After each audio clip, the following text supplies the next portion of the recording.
Are you ready to get miserable?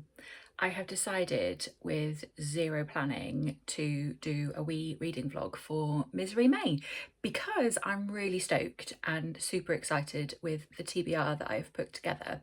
So if you are not aware, Misery May is a readathon hosted by Scot at Gunpowder Fiction and Plot and Gem at Gem of Books, and they read miserable books every May.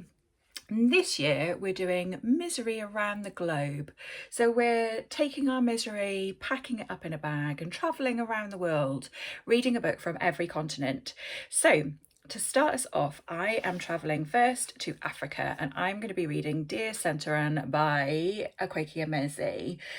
This is a Black Spirit memoir. This has been on my TBR for a very long time. I'm a bit anxious about it because I've read another of Akwaeke Emezi's books, You Made a Fool of Death with Your Beauty, and didn't love it. However, I don't generally love romance ever. I was just wrapped up in the hype. So I'm a wee bit anxious about this, but I'm really hoping that a memoir will suit me much better. The other thing that has the potential to impact my reading experience of this is that I've just read 2 other memoirs. I do love a memoir, but I don't tend to read so many altogether. So I've not long finished Ootlin by Jenny Fagan and A Thousand Threads by Nina Cherry. They were both on the Women's Prize for non-fiction shortlists, but I really enjoyed them both and they were very different, and of course this is going to be very different to both of those. So I'm hoping that this will be the moment that I really appreciate Akwaeke Emezi's writing. So I'll let you know how I get on.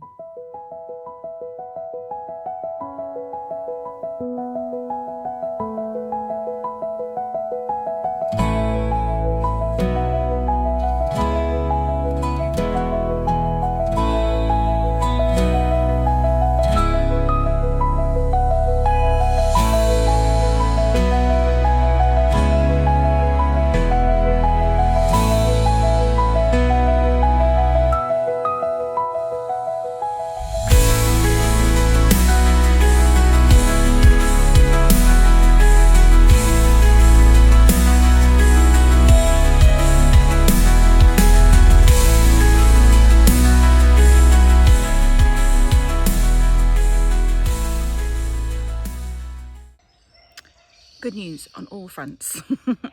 Dear Senthuran and I have got on a lot better than You Made a Fool of Death with Your Beauty, so that's good news. I thought this was a really wonderful memoir and very different to the other 2 that I've read recently, so it felt very refreshing still. It's epistolary, so written in letter form, and yeah, it interested me, I suppose, in ways that I wasn't expecting. Obviously I picked it up for Misery May, so I was expecting it to be miserable, and it was, but in a very bleak way.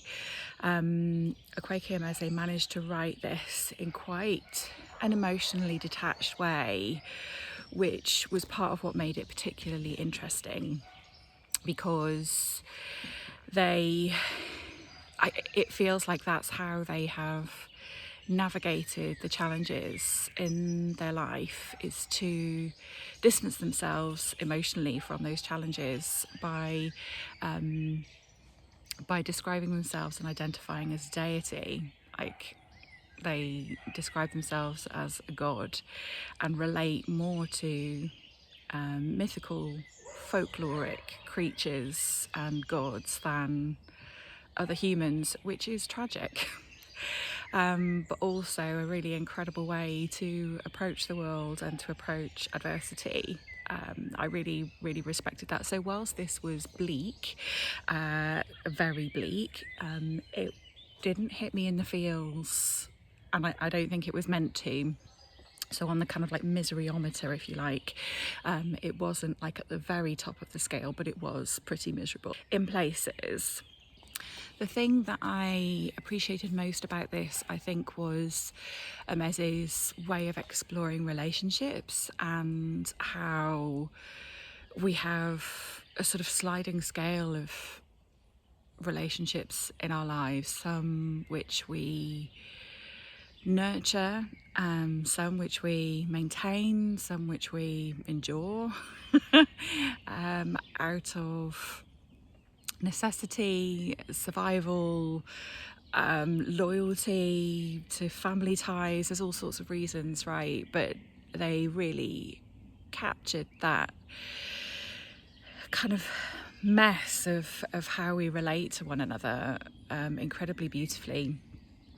That's what I appreciated most about this book. Yeah, so that's Dear Senthuran done. We have read our book for Africa, the continent of Africa. I don't know where I'm going to head next, but you will find out very soon. Our next stop on Misery May Tours is South America with Chronicle of a Death Foretold by Gabriel Garcia Marquez. This is about somebody who's murdered, and then there's some sort of premise that everybody knew it was going to happen, and could it have been stopped, maybe? Something like that. Anyway, it's quite short. I'm hoping I can whiz through this in a couple of days, and I will let you know what I think. Hi, it's late and I'm just about to get ready for bed, but I wanted to give a very quick update. I am just over halfway through Chronicle of Death Foretold. I'm whizzing through this. It is a short book, but I am absolutely whizzing through it. So I won't say too much, but what I did want to say, which I want to make sure I don't forget to mention when I finish and wrap up my thoughts, is that the thing that's really clever about this is that you know what's going to happen. You know the end, right? Because the main character, you know that he gets killed. That's the whole premise of the book. That's literally in the title. And yeah, it's really compelling. Like, I'm really keen to pick it up and see what happens when I know what happens. But I really want to keep reading. Yeah, I thought it's really clever. I don't quite know what it is about it. I'll try and reflect on that a bit more for when I've finished and see if I can say more on that. But it's just really struck me that I'm absolutely knackered. I slept terribly last night. I'm really tired. I've got work tomorrow and I just want to squeeze in a couple more pages before bed, which is really unlike me. I don't tend to read before bed.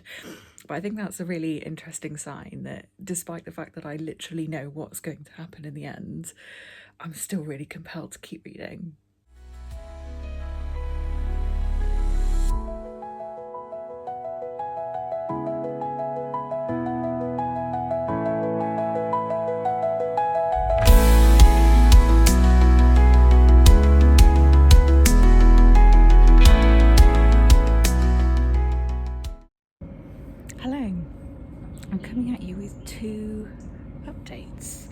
The first of which I have no photographic or video evidence of, but it was a very, very big day. Did it even happen? So yesterday, long story short, I met Jen the librarian in real life, not just on a screen. So we've worked out a little while ago that Jen and I work in the same city, and then worked out that we work for the same organisation, but it's quite a big organisation. So anyway, eventually managed to arrange to meet for a coffee, and it transpires that Jen's office for some of the time that she's in work and my office for some of the time I'm in work are literally a stone's throw away from each other. Like, we could wave out the window to each other. How mad is that? It was very cool. Anyway, it was really lovely to meet her, and she's as gorgeous and lovely and funny as she in real life as she is on the screen. That was lush. So yes, that's update number 1. Update number 2 is that I've finished Chronicle of a Death. Fly on me. Chronicle of a Death Foretold by Gabriel Garcia Marquez. I had a really, oh God, what a strange book. I really found it difficult to give it a rating in the end, because I don't know that I enjoyed reading it, but I think it was quite good. So the premise is that you know that somebody's going to die. Like, that's not a spoiler, it's literally in the title. And quite early on, you know who that is, you know who kills them, you know how they die, and you know why. And yet that's all really clear first third of the book perhaps, and you're all right, it's not a very big book, but comparatively speaking you're looking at the rest of it thinking, well, what else is there? And I think my last clip I said I thought that was interesting, that it was still quite compulsive despite the fact that I had all of the information. It's not a mystery. You're literally given all of the information that you would be looking for in a mystery up front. So what is it? And that's the premise of the book, really, that much of the community and you as the reader become part of that community, know what's coming, the death foretold, and yet you're still a bystander, and it becomes voyeuristic. It gave me the ick in the end. I felt like a bad person for wanting to keep reading, because I was reading just to see what more detail was going to be revealed. And I think that's what Gabriel Garcia Marquez did really well. It's like kind of like invite really gently you as the reader into this community, being like, hey, you know, this thing happened. Here's all the information. Oh, you're still here? You want more? Okay, well, we'll circle back around and I'll go into a bit more detail. Oh, you're still here? Okay, you want more? Okay, I'll go into more detail. And eventually you get, it's gross. Like, it's absolutely horrendous, the end. It's really quite graphic. And you're left thinking, like, why did I want to know that? But I think it was quite clever in what it was doing. It's about the bystander effect, and you as the reader become part of that. You become a bystander alongside the rest of this community. Yeah, really, really clever. I feel like there was something else that I thought of that I was going to say about it. Okay, brain's not working. If I think of it, I will come back to you. I'm going to pause on my miserable reading for just now, because, well, two reasons. First of all, tomorrow I'm going to London for a booktuber meetup.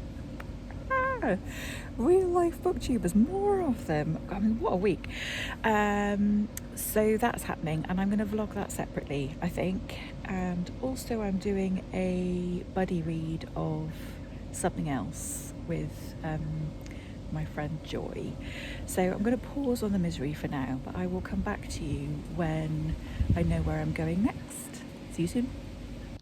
I remembered the other thing that I wanted to say, and that was that it reminded me in a strange way of Under Milkwood by Dylan Thomas, because the story is made up of fragments from snapshots of different people around the village, and you get there a little bit, and then you get there a little bit, and you get there a little bit, and all of it comes together to form like a mosaic, to form the bigger picture. So that's what made me think of Dylan Thomas's Under Milkwood. You kind of go into different people's homes and see a different little aspect. Yeah, that was the other thing that I had tried to remember to mention about it. In terms of misery, I mean, it was grim and horrid, but it didn't make me sad. It made me feel awful about myself. It did really make me feel like, God, what's the matter with me? Like, being a voyeur of this topic. I mean, that's how I was meant to feel, but it didn't make me feel good. It didn't make me feel sad. I don't know. Is it miserable? I think it's more grim than miserable. That's where I'm landed. Okay, that's all I have to say. Goodbye. Hello, just a quick pop on to say we're off to Oceania next and we're reading Hour by Becky Manawatu. I have actually started listening to this, so I'm going to listen and read with my eyeballs. I'll do both, and I'm about to head off on a walk, so I'll tell you about it as I'm walking because the dogs, which you see in the back, are very impatient to get going. But so far, let me tell you, it is giving very good, and by good I mean miserable vibes. So the book opens, the first chapter is a young boy being dropped off by his older brother at an aunt and uncle's house, and he's left there. And the book so far has been narrated by both the younger brother and the older brother. The young boy is 8.5, and his narrative voice is very much giving Demon Copperhead. So we know that they don't have any other family to speak of. Their mother is alive, but somebody describes her as a smackhead and she's not had anything to do with them. And there's a rumour that the older brother is going off to look for her, but he's not. The younger brother is in quite a bit of distress and confusion about why his older brother's left him there with his really unpleasant uncle and nice aunt. And the older brother is kind of just going off to run away, it seems. He's kind of, he describes feeling like his younger brother doesn't realise how terrible a person he is and he's no good for him, and that's why he's left him with an uncle he knows to be awful, but other people around him who he thinks will look after him and look out for him, because he feels like he wouldn't do him any good. So it's hitting high on the misery stakes and I'm enormously emotionally invested. The narrative voices of both characters are really strong and I feel really connected to them already. It's doing that thing, sorry that noise is Sam. Wait a minute please. It's doing that thing that I have really previously appreciated in books. I was going to say enjoyed then, it's a weird thing to enjoy, and that's really awful stuff being explored through the eyes of somebody young or somebody innocent. One Moonlit Night by Caradog somebody is another example of that. Demon Copperhead, for the most part, because it starts when he's quite young, is another example where you're sort of, as an adult reader, you're reading more into the situations than they are expressing with their kind of like innocent, naive eyes and perspectives. And I really like that as a narrative device. And that's what this book is giving so far. So the youngest brother has made a friend called Beth, and she's about the same age, she might be 9. And her favourite film is Django Unchained, which she's found in her dad's DVD collection. If you don't know, Django Unchained is really inappropriate for an 8 or 9-year-old to be watching. But that's her favourite film, and so she shares it with, I can't remember the boy's name. I'll make sure I know that for the next time I give you an update. And so they play Django. And pretend to be like the characters from Django and save the slaves and kill the baddies. It's just, it's very sweet and very innocent, but also deeply disturbing. So I've got really high hopes for this so far. Sam's about to drag me down a very steep hill, so I'm going to leave it there before I deck it on camera. And I'm going to keep listening as we're walking, and I'll let you know what I think in the end. One more thing, I forgot to mention, I looked it up, and it's a Maori interjection used to describe a number of emotions like pain and sadness and stress and worry. Yeah, so that's what hour means. Perfect for our misery May.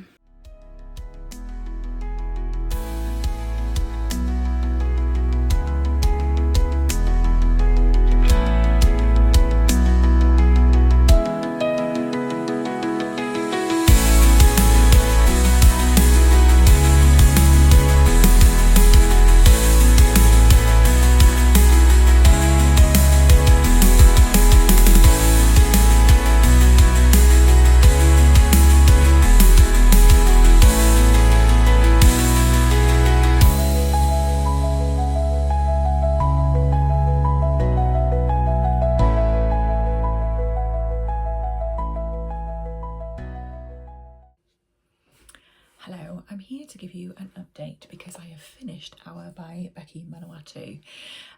If you have come here looking for an ideal book to read for a Misery May, I would say this is it. It was a fantastic read. You can see the dogs behind me if you wonder what that rustling around is. So we first start off with Arama and his brother Tokuri. Tokuri is dropping Arama off at their aunt and uncle's and leaving him there. And for Arama, who's 8, that's confusing, and he thinks he's just going to stay with his aunt and uncle for a short time and then his brother's coming back. But we get the perspective from his older brother too, and his older brother has sort of left him there because he feels like he'd be better off there, even knowing that the uncle is a really awful person and abusive.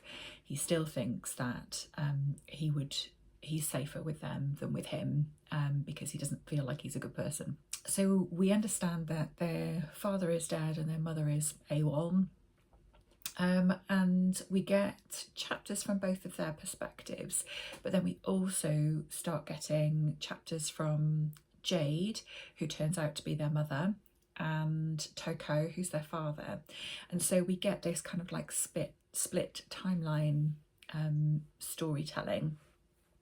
So we've got Arama, who's with his aunt and uncle. He's 8 years old and he's seeing and experiencing the world through this kind of really naive and young and innocent lens, but is also subject to some pretty horrific stuff. And the way that he is written and the way that he copes with the difficulties that he's facing is just exquisite and excruciatingly heart-wrenching.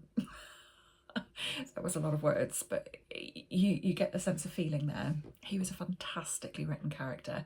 He's got this best friend Beth, who lives in a house close by, and she calls him Townie, and she kind of like shows him the ropes of living in the country.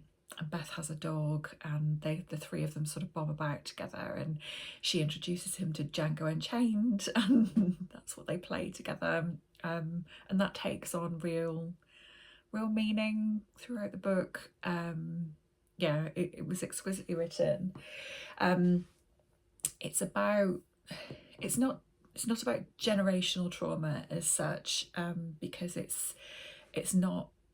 I didn't feel that it was about the trauma being passed through the generations. If anything, everybody at each point is trying to break that cycle by leaving, basically.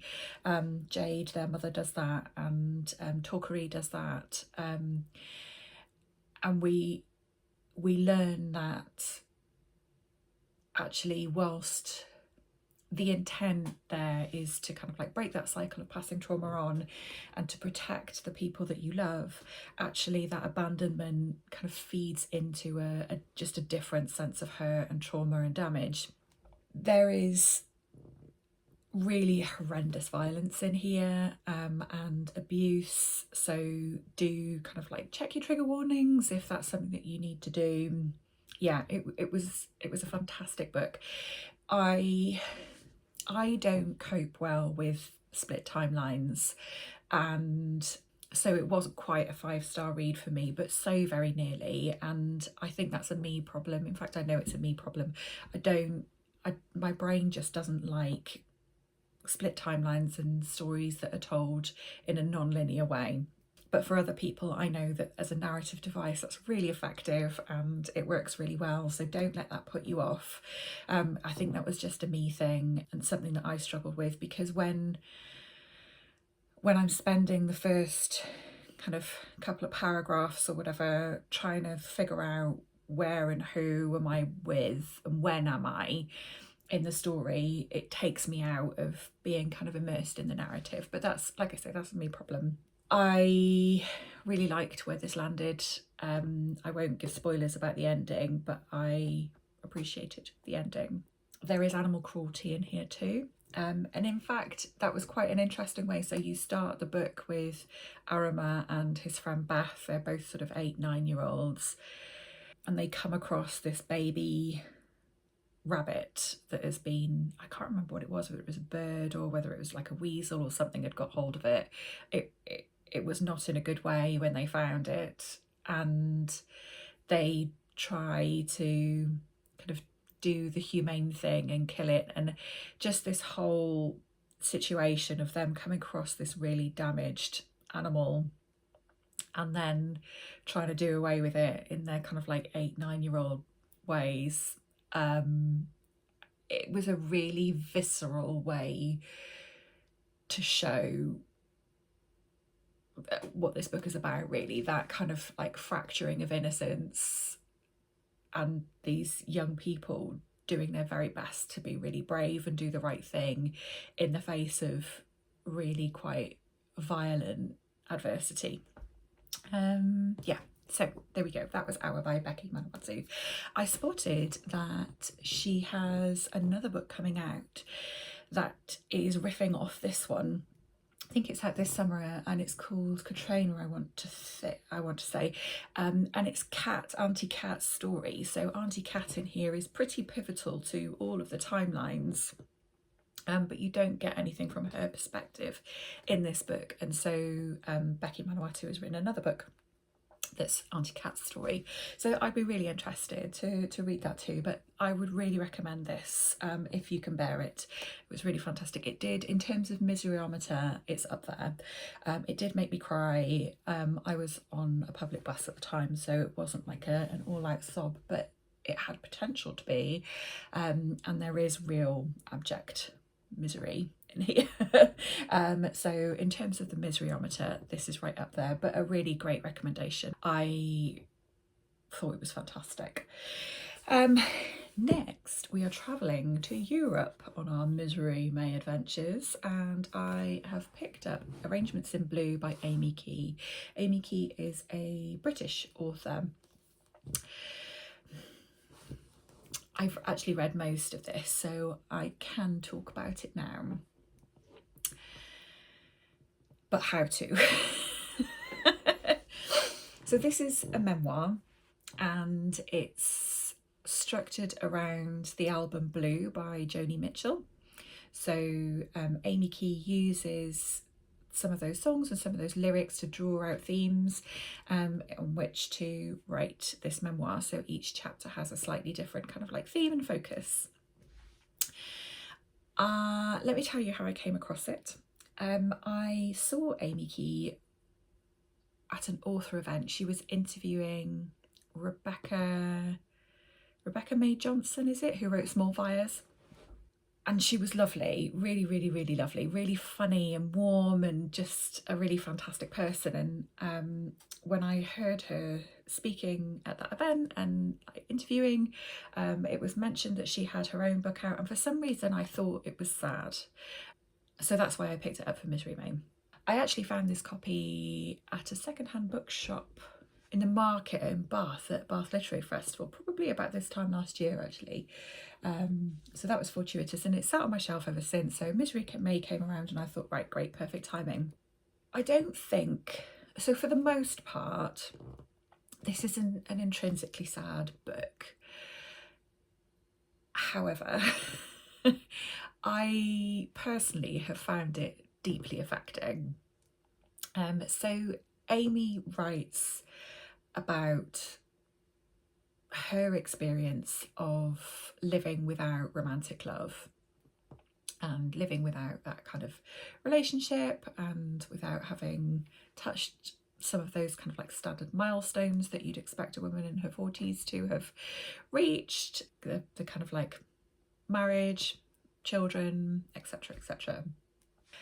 And so much of this felt like Amy had crawled into my head and pulled out some of my innermost thoughts and experiences that I don't dare ever think out loud in my brain, let alone say out loud to share with other people.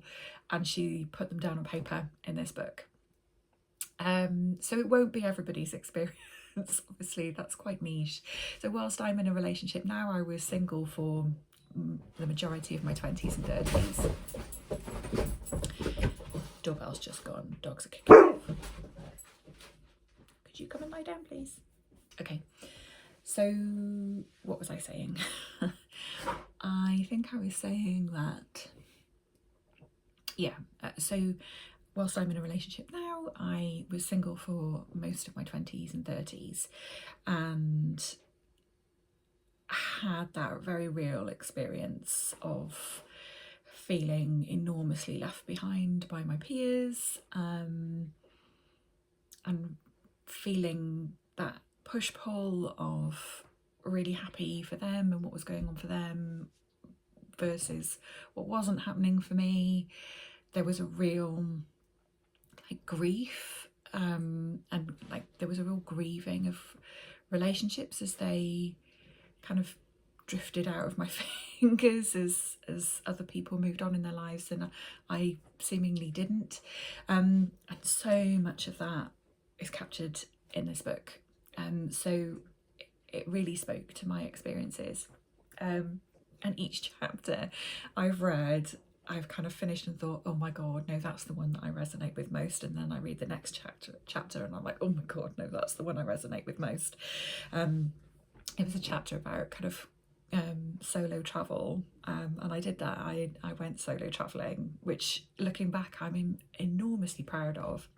And then, you know, there's a chapter about friendships, and she describes this one moment where she's comforting a friend at the point of a breakup of a relationship, and feeling a little bit salty that actually, yes, you're sad that you've had a relationship and it's broken up, but at least you had the relationship, and then feeling like a real arsehole for thinking like that. And I'm like, oh my God, like I've certainly felt that way before. I know that I have, but I've never heard anything like that articulated before by another person. So this is turning into quite a special read for me.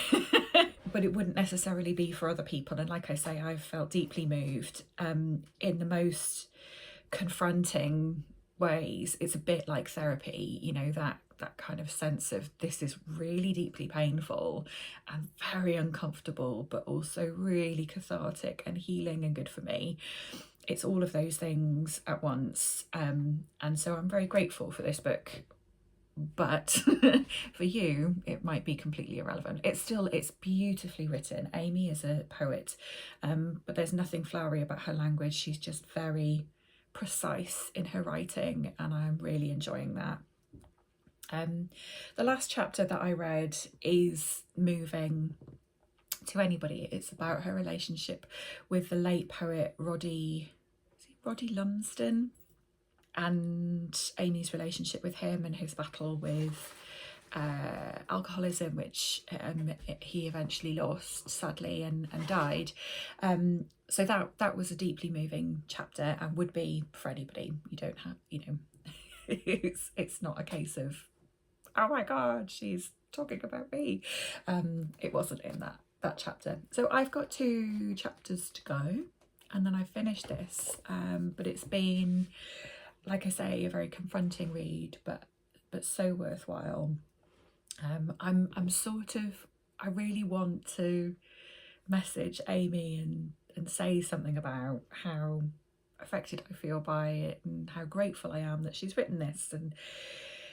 But yeah, I also feel like a bit of a knob, so I don't know, I'll let you know if I do that.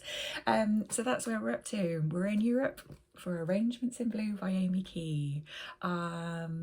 So I've had an incredibly busy for me couple of weeks. I'm normally a very antisocial person, but I've had lots of lovely things going on.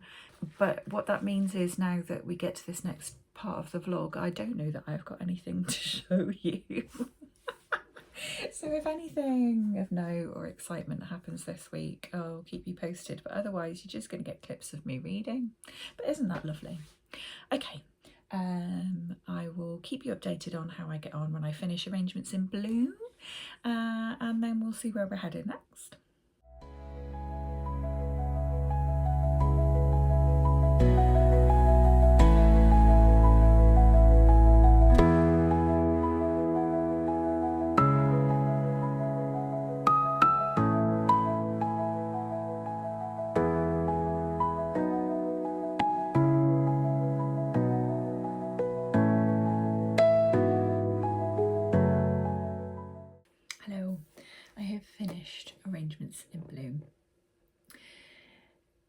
objectively, this isn't a emotionally devastating book. It's not a hugely sad book, but it is an exquisitely written memoir. Let me find you an example of some of the writing that I've enjoyed. So she's talking about an emotionally unavailable man that she fell for and had a sexual relationship with over a couple of years, I think. When I first met him, I was 24. It was as though someone had restored the power to a whole fairground, and as the bright lights blinked into life, the throb of electricity set off an alarm of desire. I mean, that imagery of like a whole fairground blinking into life and movement and buzz, and yeah, just really, really, really beautiful. And this line too, talking about looking for breadcrumbs in connections with people. What I wanted to record were the scraps of tenderness in the larger fabric of our sexual relationship, and through that magic them into something larger, more significant, signs of love. Surely, I thought, these are signs of love. I can take cuttings and make them grow. Oh God, like that sentiment of seeing, like being in a relationship with somebody who is emotionally unavailable, or just not seeing the depth of a relationship in the same way as you are, and not assigning the same level as meaning to those moments of connection as you are. I'm pretty sure we've all been there. But that sense of taking cuttings from those moments and trying to nurture them into something and make them grow was a really powerful image for me. So yes, objectively speaking, brilliant memoir. Really, I love when memoir writers, I love when people take a theme and use that to form the basis of their memoir. So in this instance, it's the album Blue by Joni Mitchell. Elizabeth von Arnim, another favourite author, did this, and she wrote her memoir about all of the dogs that she'd ever owned, and used that as the kind of like central theme. I really like that. So yeah, really, really brilliant book. Stunning writing. But my personal reading experience of this has been quite profound and incredibly moving and very, very, very emotional.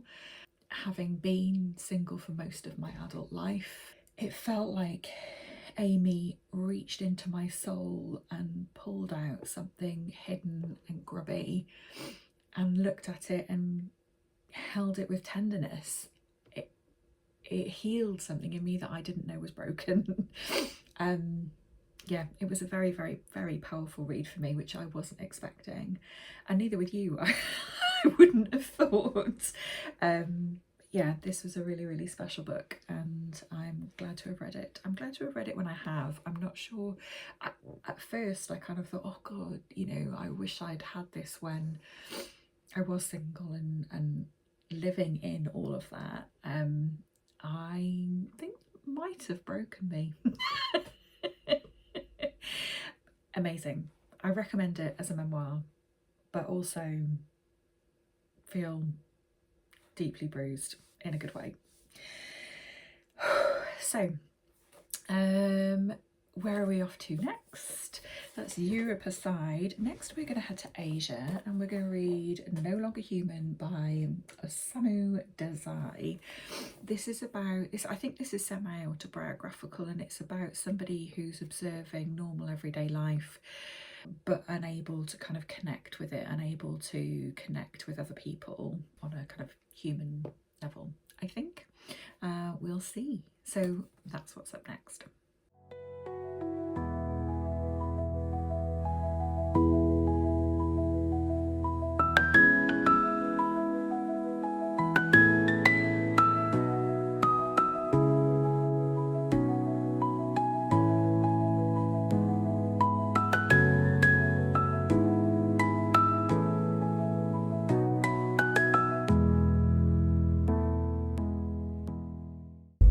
Good morning. It's Saturday and I am on my way into town to get some brunch. I've got my mind, or rather my stomach, set on pancakes. And then I have a massage this afternoon. I'm looking forward to. I developed this really horrendous headache, which I've never had migraines, but I feel like it was migraine-y. My whole face hurt and I had a really thick head and it was making me feel nauseous. But I also had like a really tight and painful like neck and shoulder. So I'm not sure whether the neck and shoulder tightness caused the headache or whether the headache caused the neck and shoulder tightness. I don't know. Anyway, I booked a massage to deal with that. So that'll be nice. So that's the plan for today. I'm halfway through No Longer Human. I am not sure how I feel about it. I think in my heart I'm not enjoying it. So it starts off with a boy, and we see him growing up and he doesn't connect with humanity. He just doesn't get people, and so he learns to kind of like play a part, and at school that's kind of clowning around and becoming the kind of jester, and in the family home too, to a certain extent.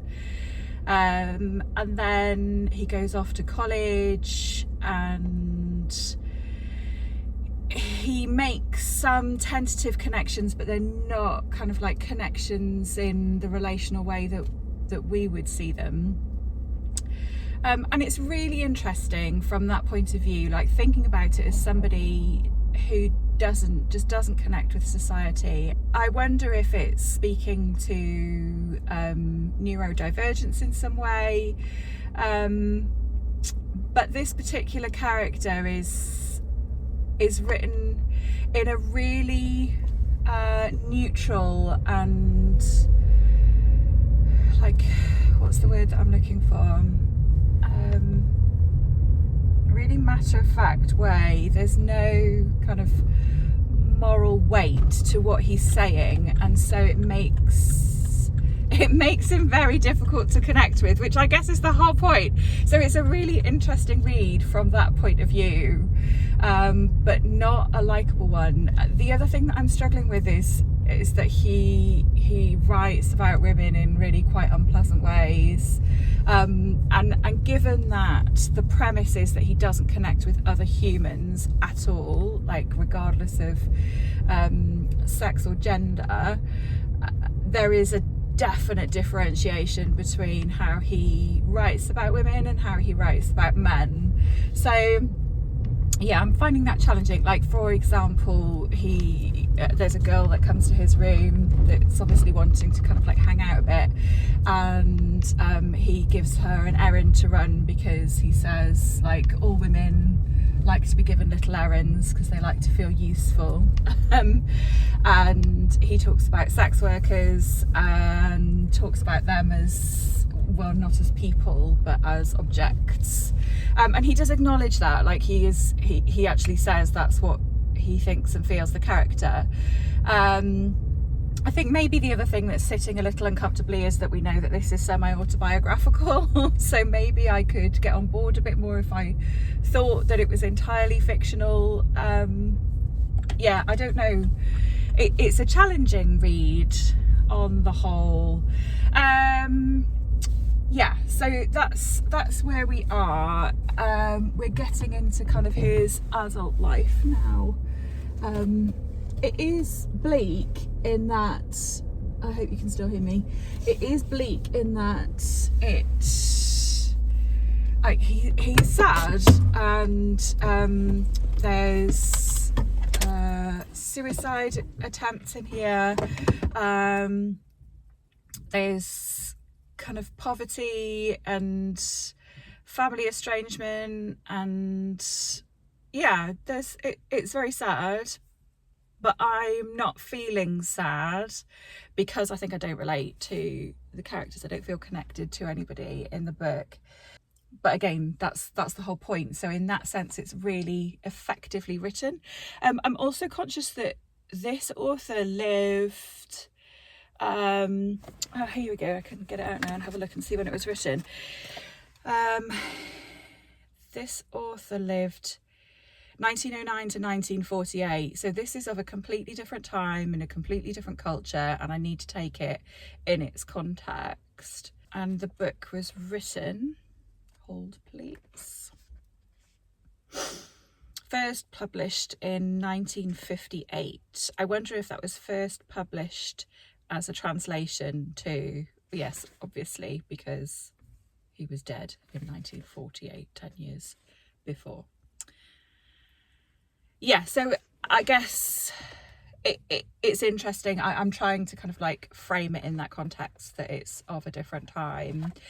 Yeah, there's a bit on the back in the blurb that says, without sentimentality, he records the casual cruelties of life and its fleeting moments of human connection and tenderness. That sentence basically sums up exactly what I was just trying to say, very inarticulately. So there we go. I am going for brunch. I might have a little read while I'm there, and then I'm going for a massage.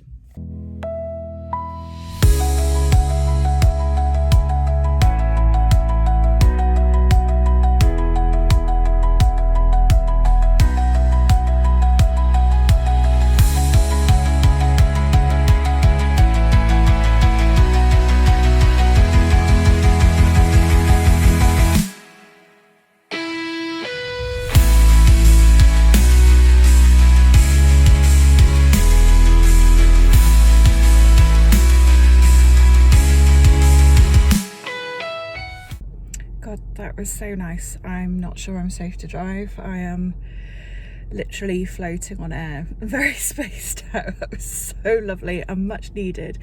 And she has just doing a reflexology course, and she was like, I don't suppose you're interested in a free session of reflexology, are you? I was like, yeah. So that was well worth coming for. It was lovely. She's her treatment room is in a room. Still spaced out, but it's got this balcony that it's got the most incredible view, and it overlooks like the whole of Chepstow and across the river over into England. It's just stunning, and because it's a really lovely warm day, she had the kind of like curtains open, and it was like curtains billowing and a breeze, and oh, so nice. That was perfect.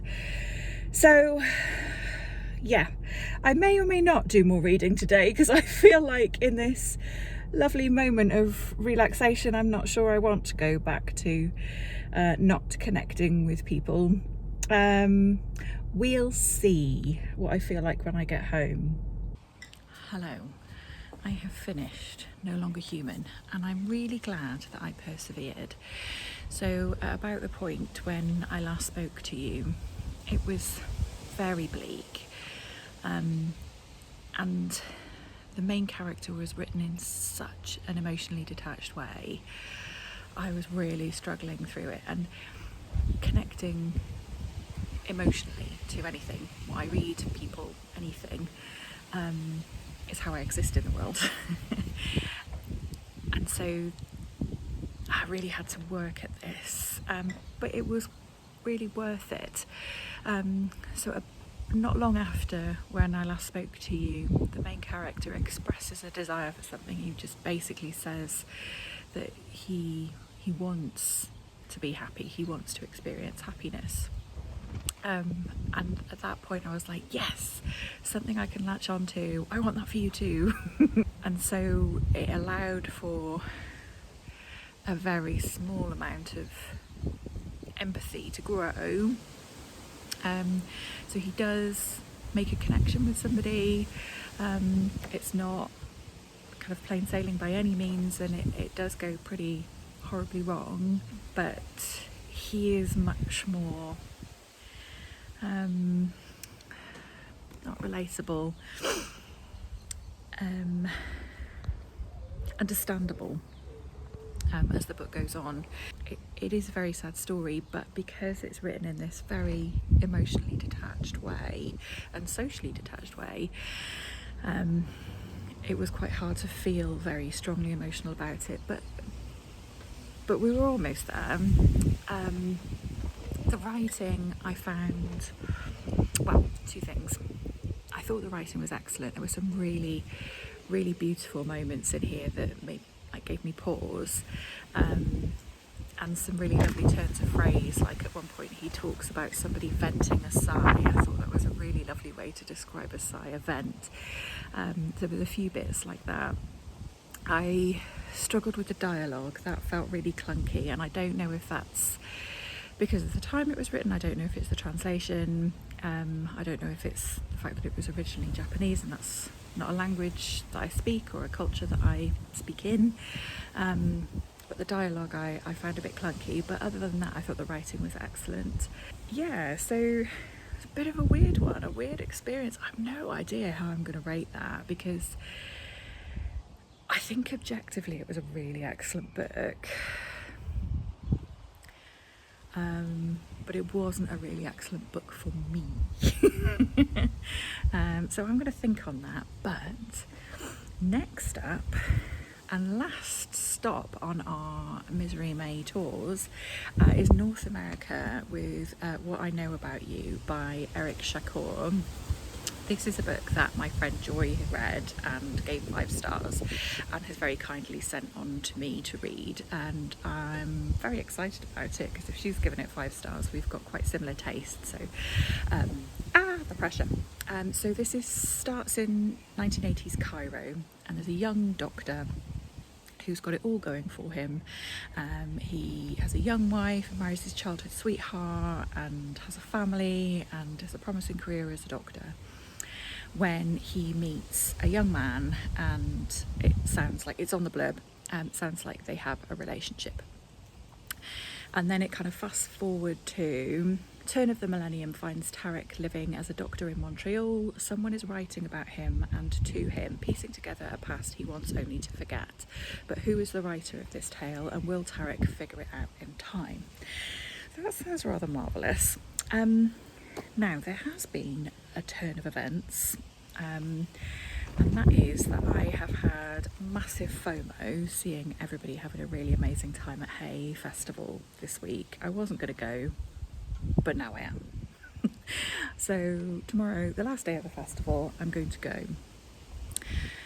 But it's also fortuitous because I have managed to get a ticket to see Anthony Shapland, who wrote A Room Above a Shop, which not only has been my top read of the year so far, but was also my recommendation to Scott at Gunpowder Fiction and Plot for a Misery May read. So it feels like it was kind of meant to be.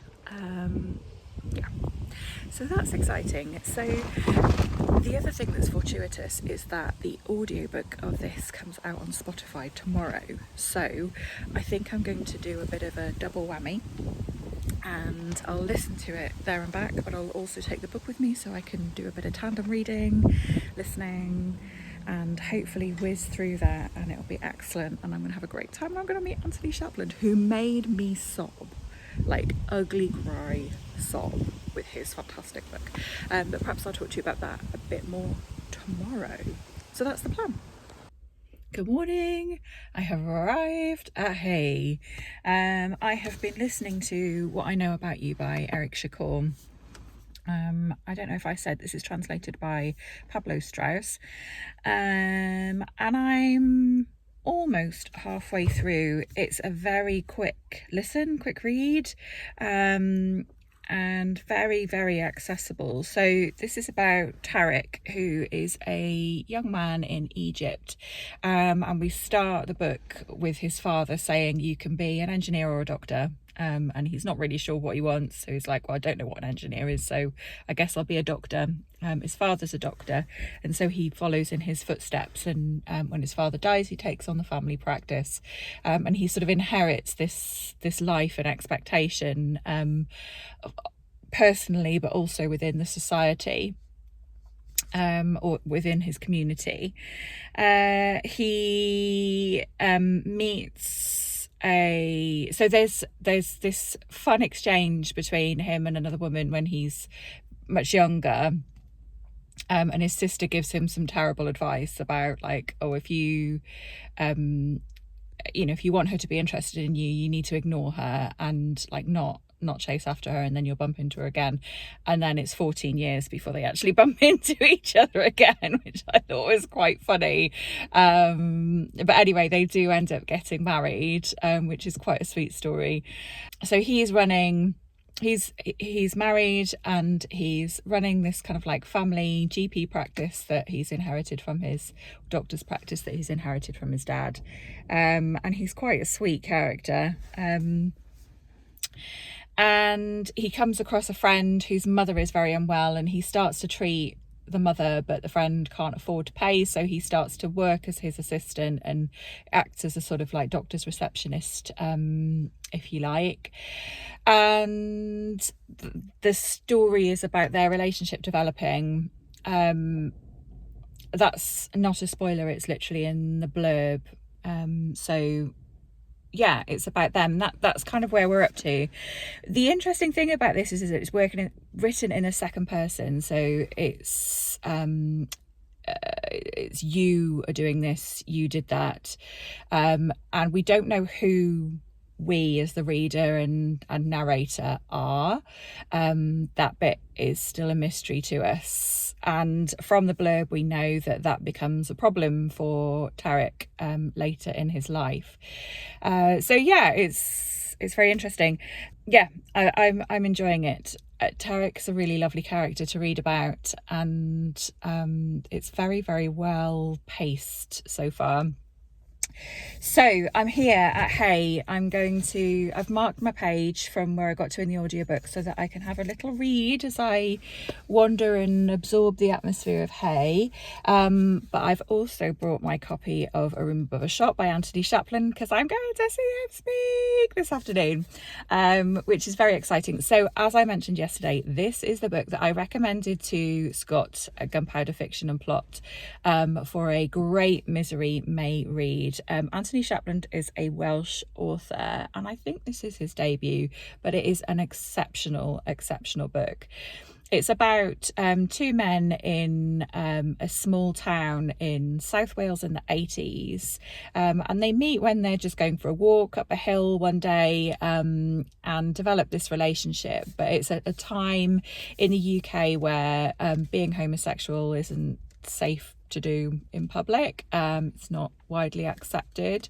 So one of the men has a kind of hardware shop, and lives in the room above it. So it's not a flat, it's sort of a, it's a makeshift kind of like bedroom, bathroom, but really it's a storage room. It's an extension of the shop. And so the other man moves in with him, and they have this relationship in secret that exists within the really small confines of this kind of room above a shop. And it creates this sort of liminal space, both in the fact that where they're existing is both a home and not, but also that they are living this life of a really deeply loving relationship, and it also existing in a world where outside of those four walls nobody knows about it. It's fantastically written. I don't think I've ever read anything like it. You just get the sentences are written in almost kind of disconnected statements. I'm not selling it, but somehow they come together to form a really easily digestible picture. Oh, I'm not doing a very good job of describing this book. So Bob the Bookerer this morning posted a video about what he's been reading this week, and he talked about this book much better than I am. Yeah. Essentially, you get kind of like snapshots of moments of this relationship. It's just started pissing down with rain. Oh. Fortunately, I've brought an umbrella. So yeah, you just get snapshots of their relationships and lives, and there's a lot of space that's left unsaid, but in the most controlled and held way. You really feel held by the author throughout this story. I don't like it when I don't know, when I as a reader don't know what the author intends me to think and feel, and although there's a lot of space for you to draw your own kind of conclusions in this, you're not spoon-fed every detail. I still felt really secure and held by the author in what I was meant to be thinking and feeling about what was going on in the book. Yeah, it's beautiful. It's really stunning. It's so precisely written. I really love how I really love it when an author can really curate their, like, sentence by sentence, and it still comes together to become something so deliciously readable.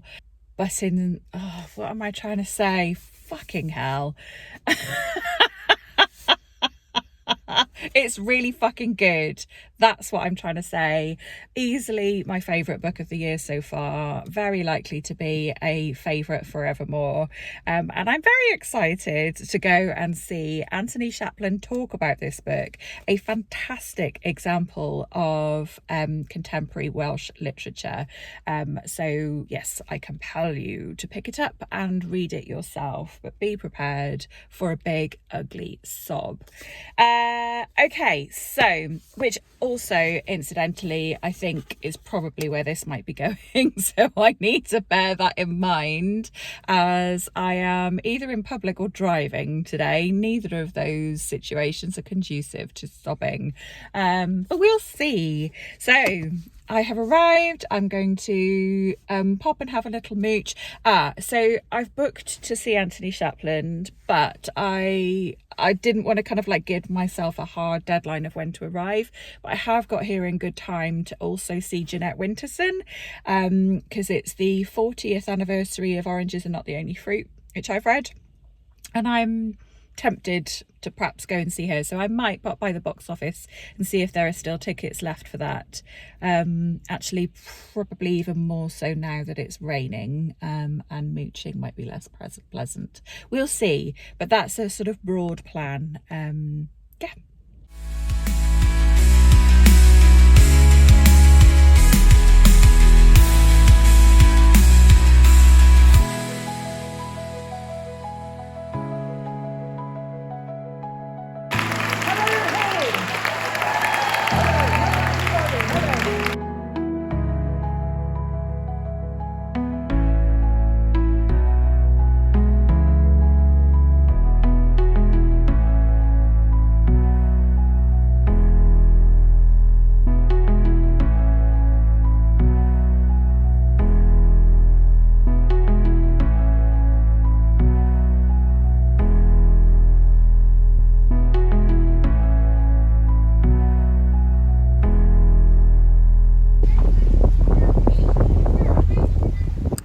Just on my way back to the car, having had a really lovely day at Hay, and thought I would share a couple of quick fire reflections with you.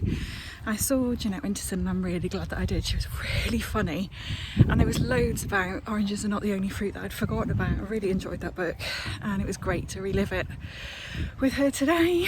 And I saw Anthony Shapland, who is just the loveliest chap.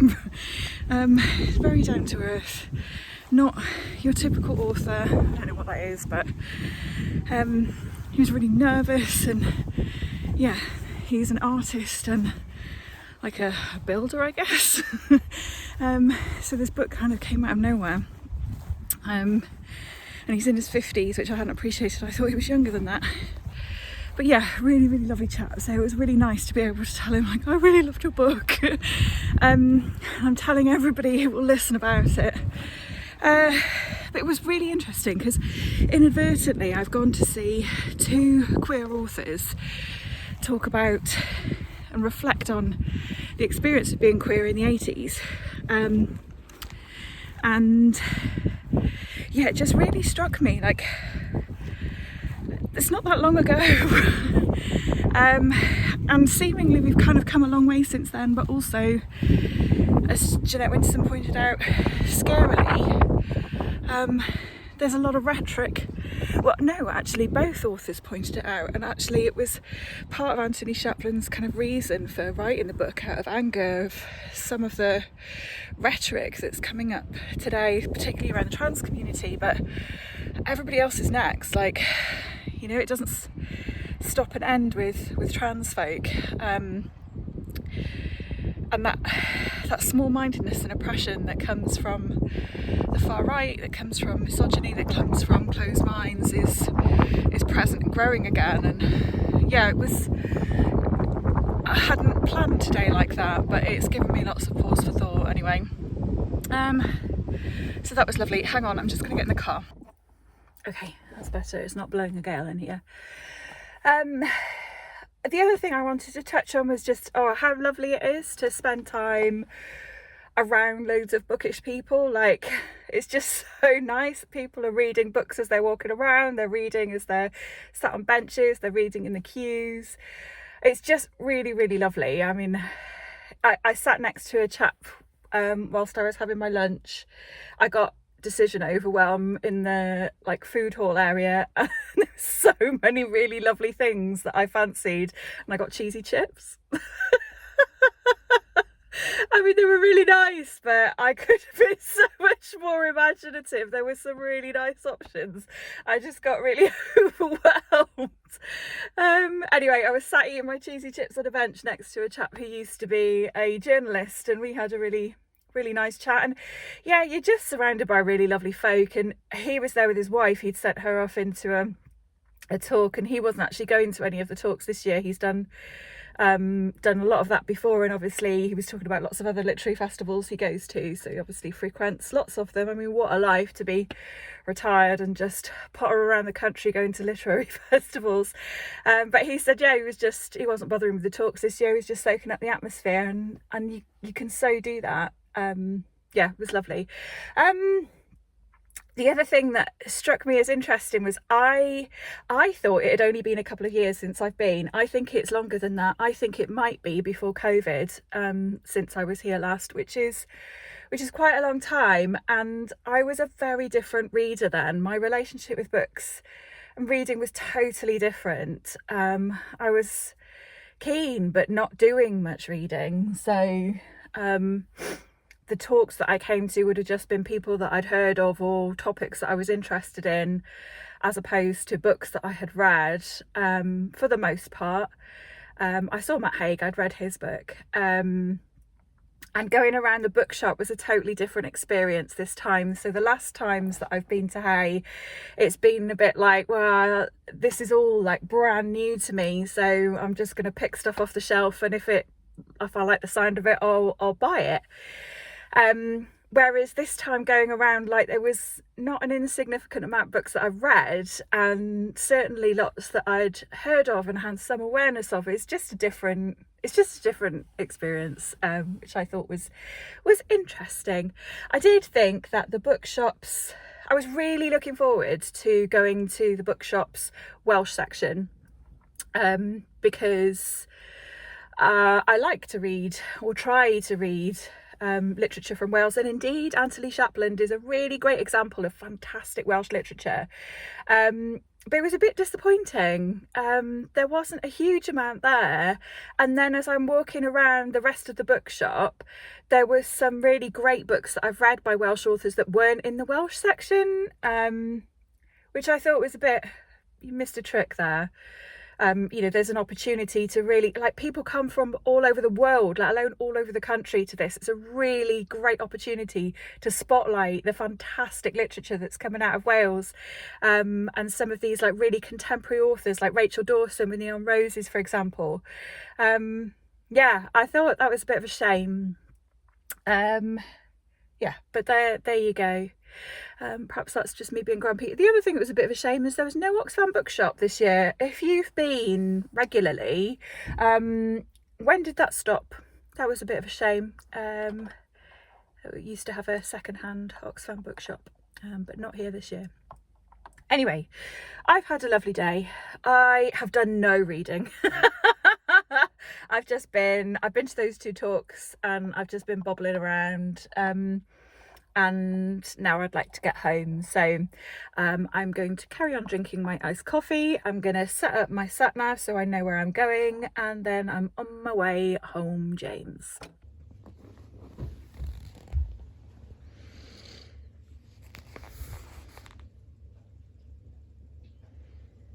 Okie dokie. I have finished What I Know About You by Eric Chacour, translated by Pablo Strauss. This was fantastic. It's really difficult to speak about without giving spoilers.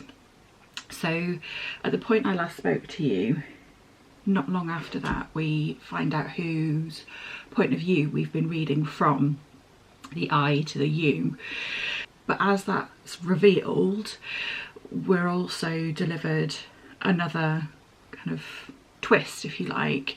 And that's what's really interesting about this book. It's not a thriller by any stretch, but somehow adopts those moments of reveal and twist into a piece of literary fiction, which I thought was really clever. It was emotionally devastating. I didn't cry actually, but I think that's probably down to the circumstances of my reading.